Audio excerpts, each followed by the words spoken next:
Nabii Samueli akamwambia Sauli ya kwamba Mungu aliniambia jana ya kwamba muda kama huu ataniletea mtu ambaye ni wewe, nikutie mafuta uwe mfalme. Sauli akashangaa, Mungu alikuambia ataniletea? Sasa shida sio Mungu kusema atakuletea.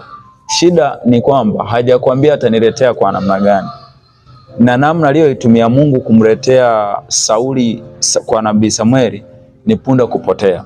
Kumbe kuna vitu vingine huwa vinapotea kwenye maisha. Tunadhani ni bahati mbaya, lakini mbele za Mungu, Mungu anaweza kutumia vitu kupotea kumpata mtu au kumweka kwenye nafasi fulani. Na baadaye akamwambia Mungu amekuchagua kuwa mfalme, na namna aliyokuchagua kuwa mfalme hakuna njia nyingine aliyoipendekeza kuichagua kunikutanisha na wewe, nikutie mafuta na ni kuanoint maalum wewe kama mfalme, zaidi ya punda kupotea.